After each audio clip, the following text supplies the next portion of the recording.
E aí, meu amigo e minha amiga do universo físico, aqui é o Lucas do Universo Discreto para mais um vídeo. E no vídeo de hoje vamos conversar sobre um assunto que considero de extrema importância hoje: as redes sociais e seus malefícios. Estou usando como base o livro 10 argumentos para você deletar agora suas redes sociais, de Jaron Lanier. Eu sei o que você deve estar pensando, provavelmente algo como: nossa, mas que exagero! Ou deletar suas redes sociais vai fazer você desaparecer da internet ou da vida. Calma lá, a minha intenção não é fazer você apagar suas redes sociais, mas sim refletir sobre o melhor uso delas. Entendendo melhor os problemas vai te ajudar a ter uma experiência melhor com Twitter, Facebook, Instagram, WhatsApp, etc, etc, etc. Talvez você confie mais no conteúdo desse livro quando conhecer o autor dele. Ele se chama Jaron Lanier, ele é um grande cientista da computação e também músico.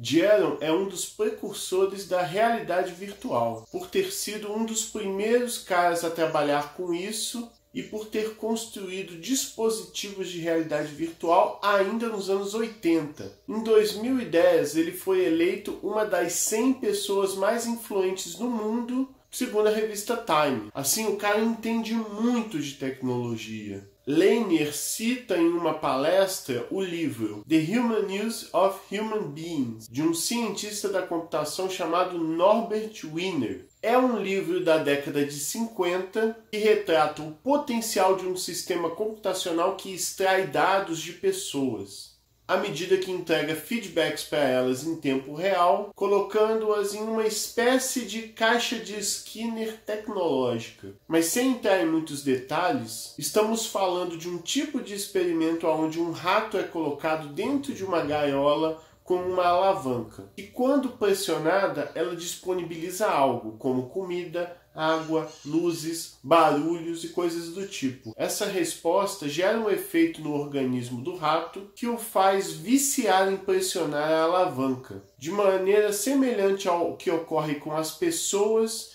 junto a esse sistema computacional desse livro. Wiener descreve no livro que seria possível imaginar um sistema computacional global em que todos possuem dispositivos conectados ao seu corpo o tempo todo. E esses dispositivos trazem um feedback de tudo que você faz, e esses dispositivos trazem um feedback junto a tudo que você faz, e toda a sociedade passa a experimentar um tipo de mudança no seu grau de comportamento. No livro ele relata que essa sociedade se tornaria insana, passível de extinção por não entender bem o que está acontecendo ao seu redor, nem com os problemas, nem com a própria realidade. No entanto, segundo o Norbert Wiener, isso é apenas um experimento que eu imagino, já que uma tecnologia do gênero no futuro é inimaginável. Pois é, Wiener, é mais possível do que você imaginava. Para Lanier, tudo começou quando a cultura global da virada do último século trouxe um pensamento que tudo poderia ser disponibilizado gratuitamente na internet.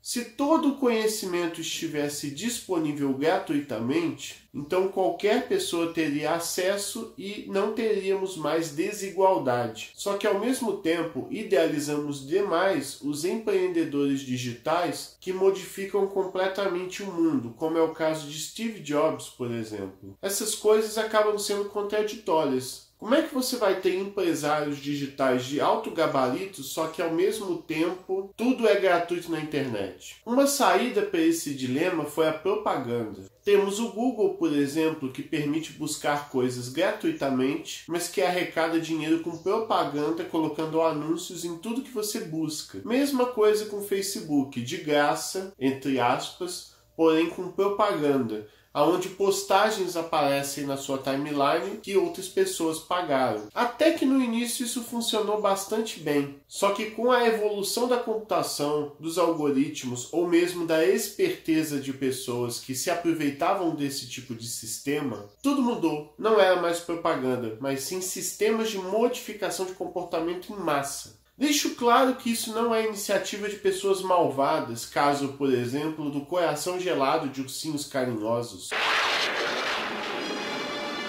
Você sabe o que temos que fazer, malvado? O que pode ter acontecido foi uma infelicidade que estamos percebendo só agora. Como as redes sociais são gratuitas para o uso, seus modelos de negócio baseiam-se em posts pagos, que são entregues para pessoas interessadas naquele conteúdo pago. Algumas dessas postagens pagas são bastante inocentes, como propaganda para pasta de dente.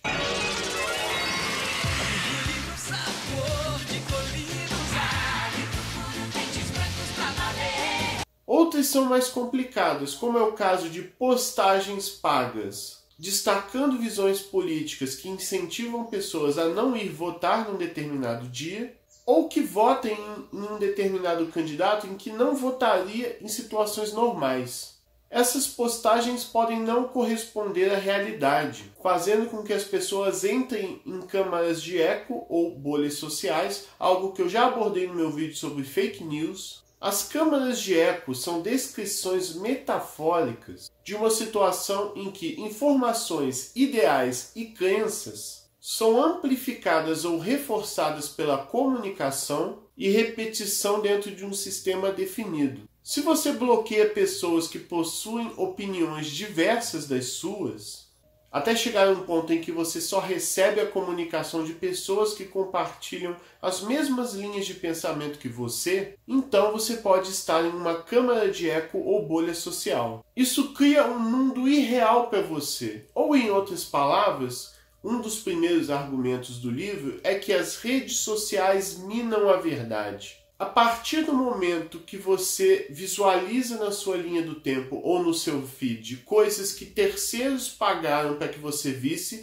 terceiros esses que você não sabe quem é, isso pode influenciar você, por exemplo, a comprar algo que não precisa apenas por ter avaliações positivas, só que essas avaliações são falsas. Você vê um vídeo pelo grande número de visualizações, só que essas visualizações também podem ser falsas. Você viu uma hashtag apoiando um candidato ou até mesmo um político eleito, só que elas foram geradas por bots sociais. Pensemos num exemplo real, como na última eleição para presidente aqui no Brasil. Boa parte da campanha desse candidato vencedor baseou-se em compartilhamento de notícias comprovadamente falsas em redes sociais, como é o caso do WhatsApp. Que empresas ou que pessoas, movidas com quais interesses, podem ter realizado pagamentos para estimular a circulação desses fatos, entre aspas, com o propósito de influenciar você? Como muitos de nós estamos presos em câmaras de eco sem sabermos, fica ainda mais difícil que surjam pessoas com pontos de vista diferentes mostrando para você que aquelas notícias são falsas. Temos uma tendência a concordar com notícias que estejam de acordo com nossa visão de mundo, deixando claro que eu não estou defendendo quem perdeu a eleição, que se tivesse maior conhecimento dessa estratégia, poderia ter feito exatamente a mesma coisa. O curioso dessa situação de posts pagos por terceiros que você não sabe quem são para influenciar você aparecendo no seu feed, essa pode ser uma manipulação que não foi bem compreendida pelos especialistas das redes sociais, como é o caso do Facebook, Twitter e WhatsApp. Tudo que os programadores e as equipes de projeto dessas redes sociais criaram foi uma ferramenta que estimula bastante o vício. Quem de fato manipula nessas redes sociais são os que pagam para impulsionar posts que vão aparecer para pessoas que já têm a tendência a serem influenciadas ou mudar de posição a partir do momento que visualiza aquele conteúdo. Eu citei a eleição do Brasil, mas podemos falar também da eleição americana, na qual suspeita-se que posts pagos por pessoas ligadas ao governo russo influenciaram na vitória de Donald Trump. Lembremos que essa eleição foi apertadíssima, com Trump inclusive perdendo na maioria dos votos. Assim sendo, compreenda que as redes sociais influenciam o seu livre-arbítrio. Pode parecer absurdo, mas pense comigo. Somos seres bastante sociáveis e influenciáveis. Sempre que você compartilha algo em uma rede social, a repercussão do seu post na forma de likes, comentários, compartilhamentos, retweets ou o que quer que seja, gera um sentimento de recompensa no seu cérebro. Essa recompensa até tem um nome, é a dopamina. Ela é uma substância química do sistema nervoso central que desempenha um papel importante no sistema de comportamento movido à recompensa. Ela lhe estimula a ter sensações de prazer e satisfação. Dessa forma, o que as redes sociais querem é estimular você a agir com o intuito de sempre receber essa recompensa. E isso vai te motivar a fazer postagens editadas ou até mesmo falsas sobre você mesmo, desde que você consiga esse retorno na forma de likes, comentários, retweets ou simplesmente dopamina. Daí eu pergunto, todas as postagens que você faz na internet são 100% livres ou motivadas por esse neurotransmissor que influencia no que você escreve? Fazendo até um desabafo aqui, desde que eu entrei para o selo Science Vlogs Brasil, eu passei a fazer parte de um grupo em uma rede social composta por gente muito popular na internet. Não vou falar quem está lá para preservar essas pessoas, mas tem gente com mais de 1 milhão de seguidores nesse grupo. Quando eu entrei nesse grupo, num primeiro momento, meu cérebro explodiu. Minha vontade imediata foi de trocar conversas com essas pessoas, ver elas me respondendo e deixar a dopamina me dominar completamente. Depois disso, eu comecei a ler o livro de Jaron e isso me fez pensar numa coisa. Será que minhas mensagens no grupo foram realmente genuínas ou eu só queria ganhar biscoito desses influenciadores? Eu não sabia responder essa pergunta direito, e isso me fez rever completamente meu comportamento por lá. Atualmente eu só leio o grupo, com quase nenhuma participação de forma escrita, e senti que o meu livre-arbítrio pode ter sido comprometido bem antes, de uma maneira que eu talvez não quisesse. Para Jaron Lanier, as redes sociais funcionam semelhante às drogas. Evito as redes sociais pelo mesmo motivo que evito drogas. Ele diz, afirmando categoricamente que deveríamos apagar todas as nossas contas nessas redes sociais. Agora veja o que diz Sean Parker, um ex-executivo do Facebook. Aí abre aspas para ele. É uma resposta de validação social em loop. Você está explorando uma vulnerabilidade da psicologia humana. Isso significa que precisamos dar um pouco de dopamina de vez em quando se alguém curtiu ou comentou seu post ou foto. Isso estimula você a contribuir com mais conteúdo e vai te levar a ganhar mais curtidas e comentários. Os inventores criadores, Mark Zuckerberg, Kevin Systrom do Instagram, todas essas pessoas entendíamos isso conscientemente e o fizemos mesmo assim. Só Deus sabe o que a rede social está fazendo com o cérebro dos nossos filhos, concluiu ele segundo o site Axios. Muitos estudos também enfatizam a tristeza que as redes sociais causam na vida de usuários. O artigo The Welfare Effects of Social Media selecionou 2.844 usuários do Facebook que desativaram suas contas por 4 semanas. Esses indivíduos reduziram suas atividades online, incluindo até outras mídias sociais, e passaram a fazer mais atividades online, como assistir TV ou socializar com amigos e parentes. Essas pessoas sentiram-se bem menos informadas sobre as notícias e a polarização política, aumentaram seu bem-estar e reduziram significativamente o tempo de uso do Facebook, mesmo após o término do experimento. Com isso, podemos pontuar também que as redes sociais tornam as pessoas mais tristes, seja por elas estarem desfazendo suas amizades nas redes sociais,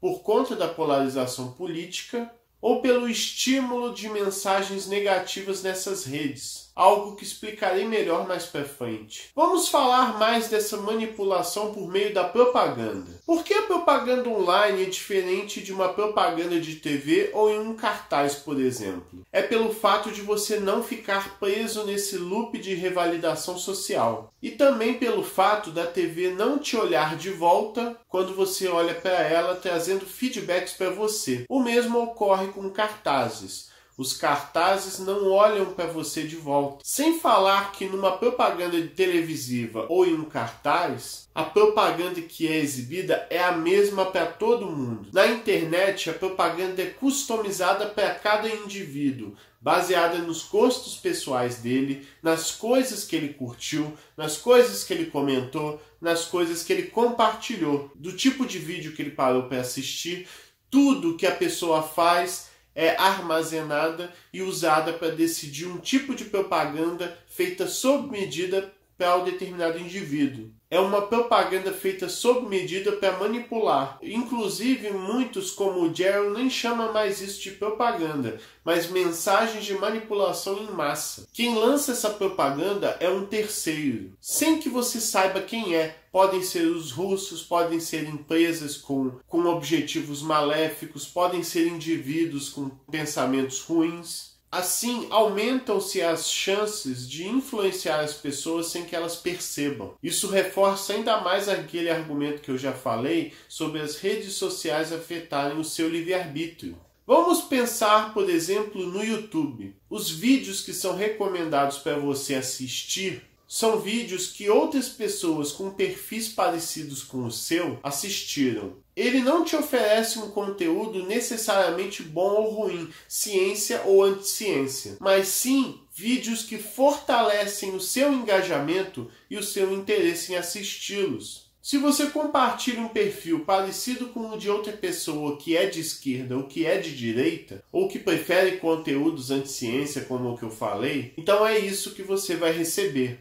Isso afeta o seu livre-arbítrio, fortalece o mundo cinza que não corresponde à realidade, te tornando mais infeliz, mais zangado com todos. Vamos agora para outro ponto do argumento. Quando falamos de experimentos behavioristas em geral, lembramos de Pavlov, que demonstrou que cachorros podem salivar apenas por ouvir sinos, mesmo que você não dê comida a eles. Behavioristas trabalham tanto com estímulos positivos quanto negativos. Nas redes sociais, vemos tanto o estímulo positivo na forma de "Eba, essa pessoa famosa me retweetou. Vou fazer mais postagens parecidas na esperança que isso ocorra novamente." Quanto ao estímulo negativo, vemos coisas como "Poxa, todo mundo ignorou essa piada sensacional que eu fiz. Talvez eu não seja tão popular assim.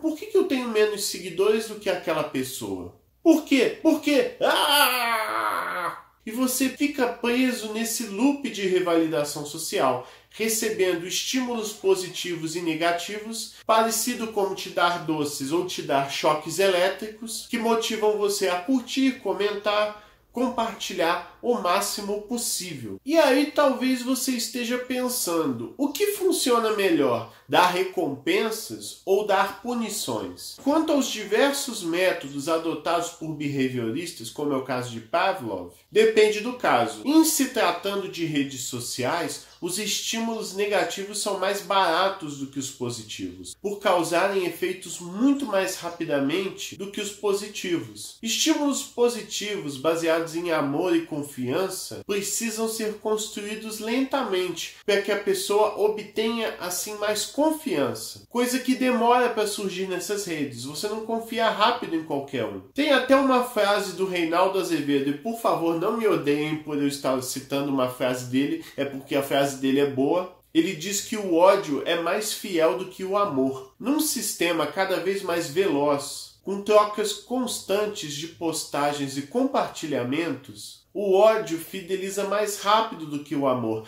É muito mais fácil você interagir na forma de xingamento, raiva e coisa do tipo a uma postagem que irrita você. Dessa forma, o ódio fideliza as pessoas na rede social mais fácil do que o amor, gerando maior engajamento e maior apoio rapidamente dos usuários se comparado com o amor. Isso acaba incentivando o algoritmo das redes sociais a propagarem mais as mensagens negativas, já que elas são respondidas mais rapidamente, com emoções ruins sendo geradas nessas redes entre trolls, paranoicos, cínicos, nihilistas, pessoas com discurso de ódio. Elas são amplificadas em um sistema que, propositalmente ou não, foi construído de uma forma que acaba os favorecendo. E isso faz a gente entrar em uma série de outros argumentos, como os que nos dizem que largar as redes sociais é uma maneira de resistir à insanidade dos novos tempos e as redes sociais nos tornam mais babacas. Pense nisso. Se o sistema favorece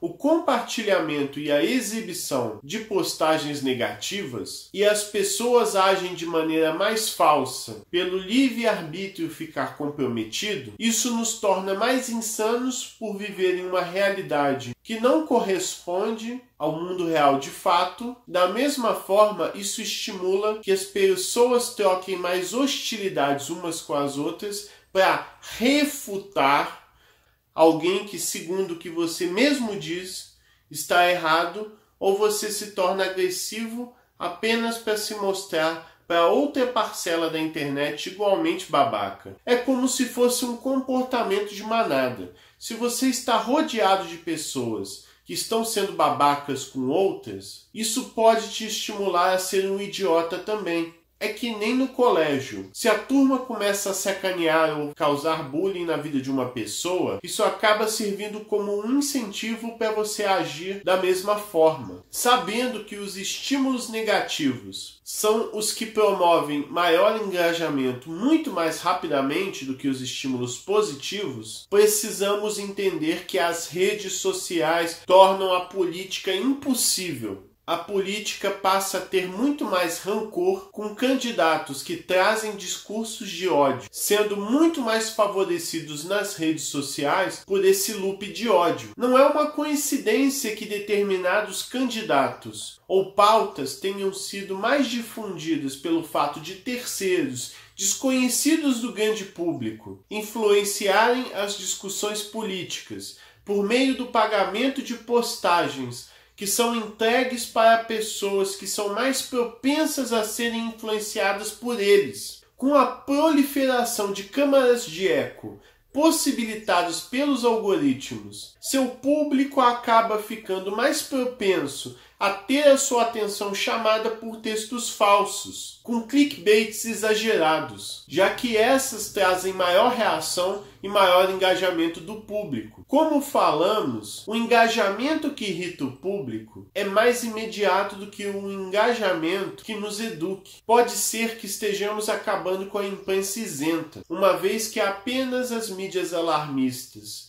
e com ideologia clara acabam recebendo maior atenção das pessoas, seja por esse loop de ódio, seja por essas pessoas que estão presas em câmaras de eco das redes sociais. Isso acaba desencorajando a própria democracia, uma vez que a imprensa é importante para a manutenção desse sistema político, noticiando as coisas que acontecem com determinados atores políticos e governos, e possibilitando a vigilância da população. Mesmo pessoas de destaque nas redes sociais, como é o caso de Donald Trump, podem acabar sendo manipuladas por esse mesmo processo. Isso não significa que o Trump seja um santo. Apenas tente lembrar dele antes de virar candidato ou presidente. Não passava apenas de um showman cômico, que era muito adulado por conta do The Apprentice, do aprendiz. Desde que ele entrou no Twitter e passou a governar por ele também passou a fazer parte desse loop de revalidação social, que recebe injeções de dopamina de acordo com o que acontece ali. Jogadores viciados não viciam em vencer, mas sim em todo o processo da jogatina, seja este prazeroso ou não. Trump é viciado pelas coisas boas e ruins da rede social, e como a rede estimula o negativo, ele também vai mudando e se tornando uma pessoa mais babaca. Não é à toa que algumas pessoas que você simpatizava antes se tornaram mal vistas por outras devido ao uso das redes sociais. Acredito sinceramente que em algum momento você podia gostar ou nutrir simpatia por determinados cantores ou humoristas. Parece que a rede social mudou sua percepção dessas pessoas, ou mesmo tornaram essas pessoas diferentes, não é mesmo? Vamos falar agora de outras questões menores, mas que são igualmente importantes. Muita gente criou suas contas no Twitter, no Facebook, em meados de 2009, 2010, 2011, já fazem 10 anos. A perspectiva da sociedade muda muito em 10 anos. Coisas como preconceito diferem de ontem para hoje. Nessas épocas, um certo machismo, uma certa homofobia ou um certo bullying eram mais tolerados do que hoje. É bom que isso ocorra. Só que as suas postagens de 10 anos atrás refletiam a pessoa que você era, numa perspectiva que era diferente. Elas dependem do contexto da época. Como as perspectivas mudam, o contexto das postagens antigas é perdido, tornando suas postagens sem sentido.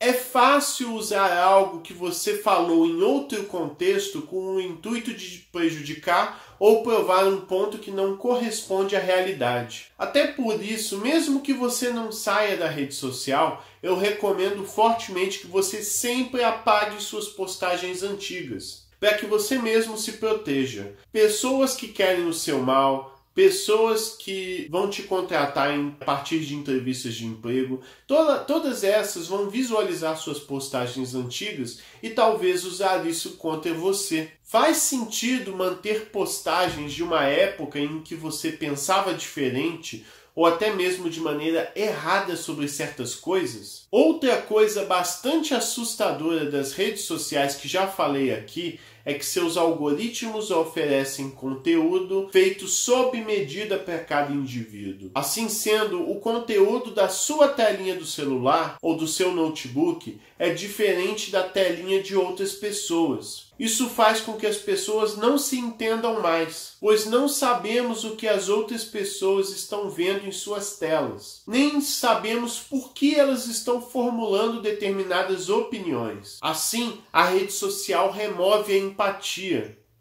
Seu intuito é colocar pessoas em bolhas ou câmaras de eco confortáveis que maximizem o engajamento, promovendo um loop maléfico que é muito difícil das pessoas largarem por estarem viciadas nisso. Como se colocar no lugar de outro em um mundo em que as pessoas não se entendam mais? Agora que vivemos numa era em que as pessoas não se entendem, não são empáticas umas com as outras, com uma realidade que a verdade é corrompida pelos fatos alternativos, você fica infeliz.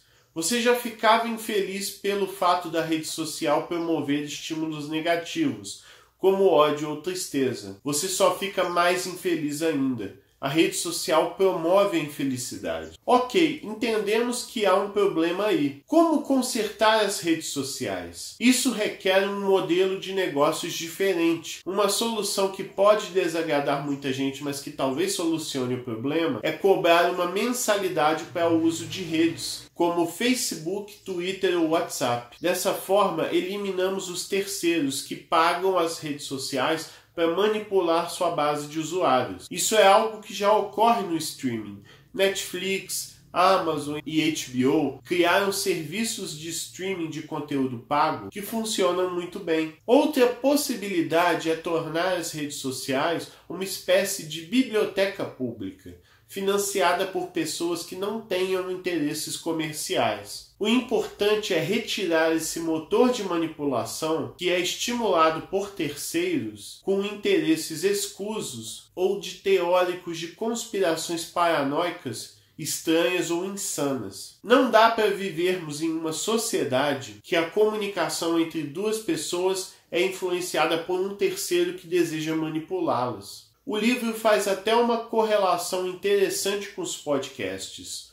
Muitos deles são financiados pelos próprios ouvintes. o que torna o conteúdo isento. Se eles fossem influenciados por um terceiro com interesses escusos, é bem possível que isso afetasse o conteúdo. De uma hora para outra, os podcasts estariam movidos por discursos de ódio e clickbaits irritantes. É, em essência, o problema das redes sociais. O que podemos concluir de tudo isso? As redes sociais hoje são dispositivos de manipulação de comportamento viciantes. Elas retiram parte do seu livre-arbítrio, você abre mão da sua privacidade e de seus dados em prol de terceiros, que você nem sabe quem são, alguém que paga para ter a sua atenção ou mesmo parte do que é você. Não pense que eu quero que você delete suas redes sociais. Só quero que você entenda onde você está se metendo, para que possa refletir e não ser ludibriado. O que eu quero de você que está me assistindo é o seguinte: seja um gato na internet.